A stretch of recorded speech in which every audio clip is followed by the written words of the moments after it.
Okey, Assalamualaikum warahmatullahi wabarakatuh. Nama saya Muhammad Farhan bin Zainuddin. Jadi saya akan bentangkan tentang punca-punca kepada kes bunuh diri.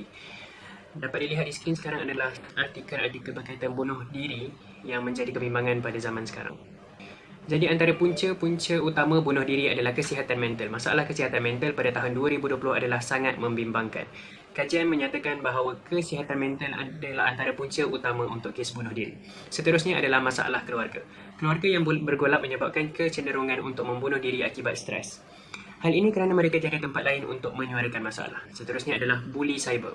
SKMM telah menerima lebih daripada 5,000 laporan untuk tahun 2021 sahaja. UNICEF juga menyatakan bahawa 3 daripada 10 remaja di negara ini terlibat dengan buli cyber yang mana menyebabkan mereka memilih untuk bunuh diri.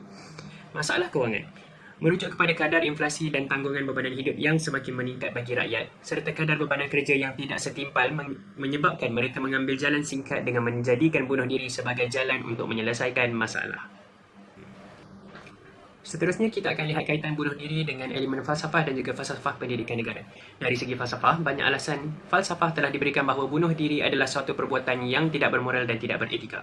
Ahli falsafah liberalism John Stuart Mill dalam karangannya On Liberty berpendapat, the only purpose of which power can be rightfully exercised over any members of civilized community against his will is to prevent harm to others. His own goods, either physical or moral, is not a sufficient warrant.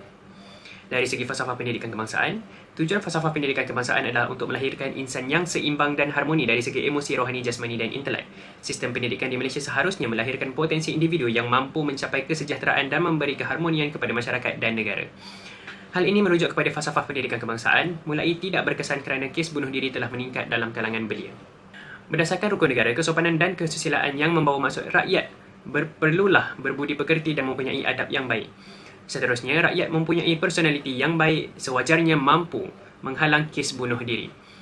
Membunuh diri dianggap sebagai perbuatan yang tidak bermoral, tetapi kita haruslah membantu mereka yang menghadapi masalah ini. Ini menunjukkan rakyat berpegang kepada rukun negara, keharmonian dan ketenteraman kepada dapat dikekalkan. Berkaitan konsep jasmani, emosi, rohani, intelek dengan isu bunuh diri. Dari segi emosi, mereka yang mengalami gangguan mental tidak sedar mereka mula menunjukkan banyak perubahan sikap. Apabila melihat individu menunjukkan tekanan berpanjangan, mula menyisihkan diri dari keluarga serta rakan, tidak mahu mengikuti aktiviti kegemaran, berubah corak makan dan tidur, penat serta lesu, sukar memberi tumpuan, maka keluarga perlu ambil tindakan dengan segera. Simptom-simptom seperti ini meningkatkan lagi kes-kes bunuh diri. Dari segi rohani, dalam Hinduisme, membunuh diri dianggap sebagai sama sahaja dosanya dengan membunuh orang lain. Kitab-kitab umumnya mengatakan bahawa kematian melalui bunuh diri dan sebarang kematian ganas mengakibatkan seseorang itu menjadi hantu. Islam serupa dengan agama-agama Nabi Ibrahim yang lain memperlihatkan bunuh diri sebagai dosa yang menjejaskan perjalanan rohaniah seseorang. Bagi mereka yang dahulunya percaya tetapi akhirnya menolak kepercayaan kepada Allah, hakikatnya kelihatan jelas negatif. Ayat Quran surah An-Nisa bermaksud, dan janganlah kamu bunuh dirimu, sesungguhnya Allah adalah maha penyayang kepadamu. Kenyataan yang diberikan agak mengelirukan dari sudut pandangan Islam. Dari segi intelek dan jasmani, gangguan kesihatan mental akan mengakibatkan individu tidak dapat berfikir secara rasional dan tidak boleh dan akan bertindak di luar kawalan.